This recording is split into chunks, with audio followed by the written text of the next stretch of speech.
Hello again. We're learning to improvise. Massive topic. Brand new notebook here. And I just want to get started with what we're going to call organization. So there's a million ways to get involved in this. And one of the real dangers about this situation here is that this video could be like 3 hours long. When I get students in the studio and we start talking, I don't always even keep the students, I don't always adhere to the line of the lesson. In other words, if I have an hour lesson and nobody comes after them, it could end up being a 2.5 hour lesson. Sometimes if it's a lesson in the middle of the day, we've gone 2 or 3 hours because it's just fun. And there's no exhausting the topic, and I'm going to get paid anyway, and so I've never been about that. I've always been about the joy and the sharing. So this creates a problem for me, actually, because I love just bombing people with these great ideas. So I'm going to try really hard to hit with shorter and more concise videos from here forward so that I can try to get everything I've learned or experienced like I've given to my students with really great success.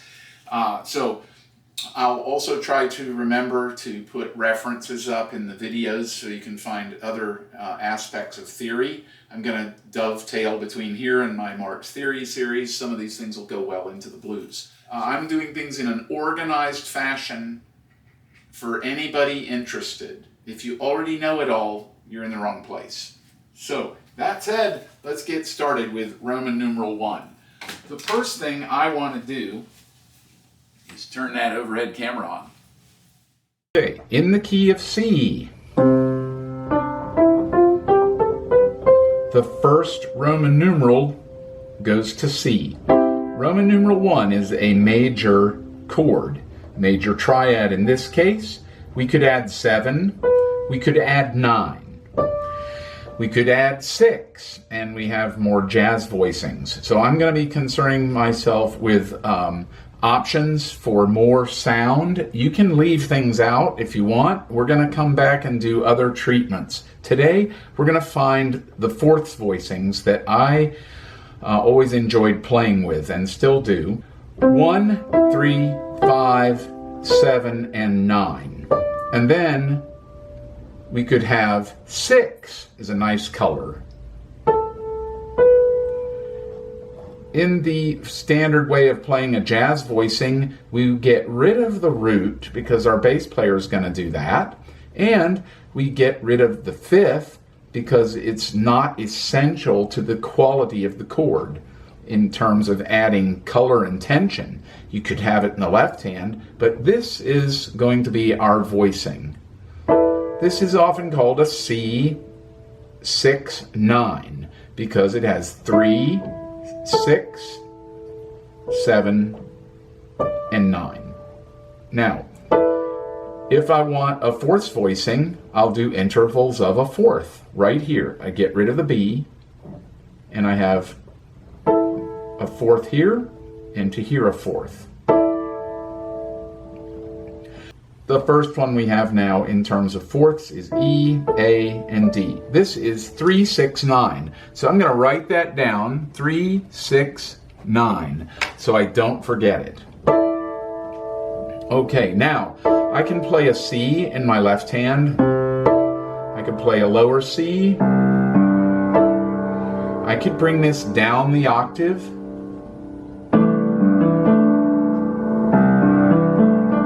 I could do this as a left-hand voicing and come up this way and play with my right hand. I can have the B in there if I want more warm sound. It's really pretty, but we're sticking to fourths here for today. So the next fourth center in this key, we could go actually to this one a whole step below. This sounds really nice. It's still got a pretty sound. It's still a C sound, and it's got 9. Sometimes they call this C2, not 9, because it's 2. You know, you can call it what you want. I'm calling it this so we stay organized. So I'm going to call this, for our purposes today, I'm going to call this 9, 5, and 1. 9, 5, and 1. Okay, the next fourth voicing I could use is a bit lower, and we could go to the major 7. 1, 2, 3, 4, 5, 6, 7, and then fourths.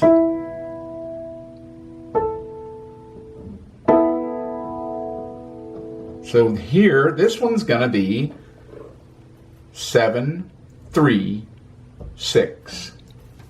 7, 3, 6. Okay, and then we have one more that works really well, and that's A, D, and G. And that is 6, 9, 5. 6, 9, 5. I'm going to use that order of numbers because then I always know I'm building from the root. So if C is the root, 1, 2, 3, 4, 5, 6, 7, 8, 9, and then I put 5 on top. So when I look at my notes of my possible voicings, 6, 9, and 5 is one of them. 7, 3, and 6 was the one we did before that. Now it's easy to get to it. 1, 2, 3, 4, 5, 6, 7, 3, and 6. Now I could have 9, 5, and 1. 1, 2, 3, 4, 5, 6, 7, 8, 9, 5, and 1. And then my last one was 3, 6, 9. 1, 2, 3, 4, 5, 6, 7, 8, 9. You can do it there, or you can do it here. These all sound really nice over a C. I'm playing root and fifth in the left hand. Here's my 6, 9, 5.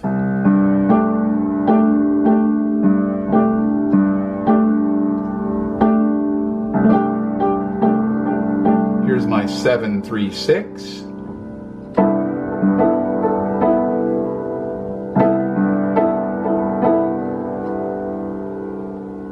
Here's my 9, 5, 1.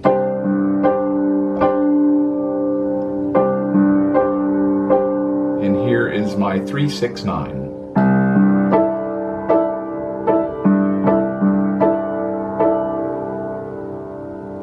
So if I'm comping, I could be doing this.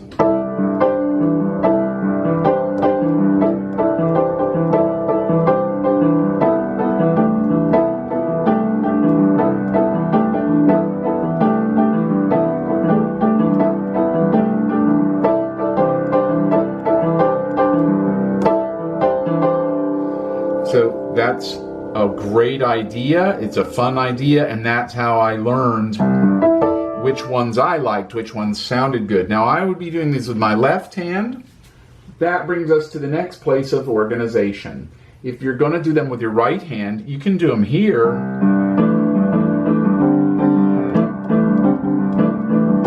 You'll notice as it gets a bit lower, it's not quite as pretty. It doesn't quite have that C sound. It's nice, but there's a lot of openness and a lot of unfinished character there, and that could be exactly what you want. That's why we're exploring these. Then there's this one. This one's is classic, almost like a guitar sound. Classic jazz voicing for the ending. Or for a vamp. Or for a left-hand voicing. Then you have this one.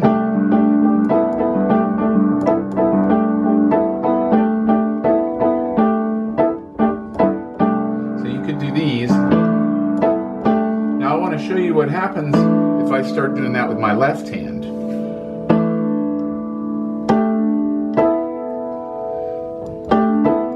These are really nice, but look how far up the piano I am.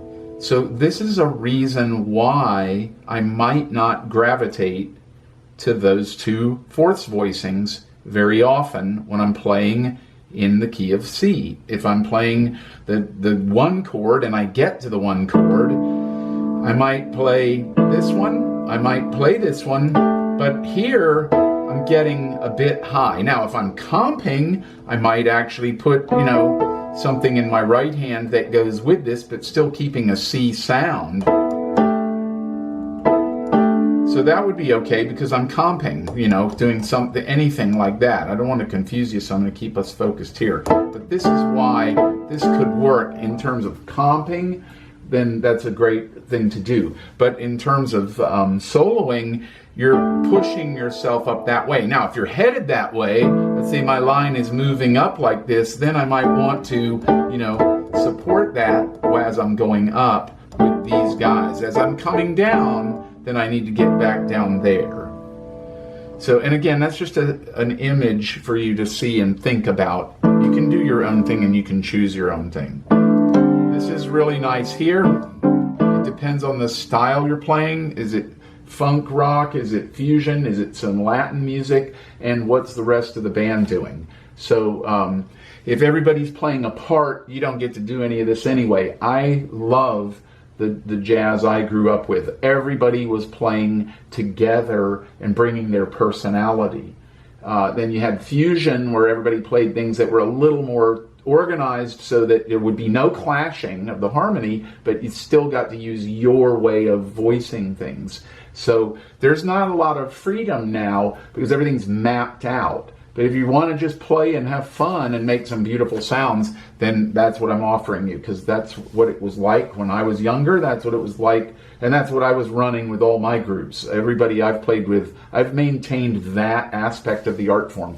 More about the improvisation and the individual of the person playing than making everything perfect and mapping it out. That's more along the lines of chamber music and actually composing things out for everyone. I've done that too. I love composing and specifically notating music.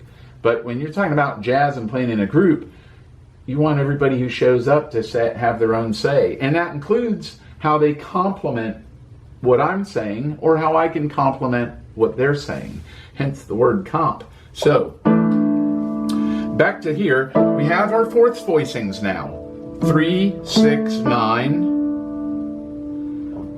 9, 5, 1, 7, 3, 6,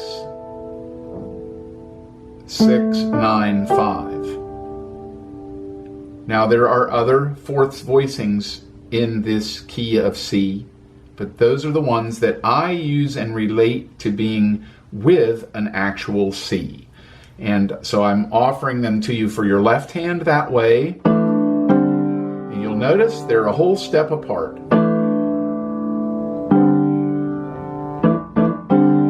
And then the other set is up here.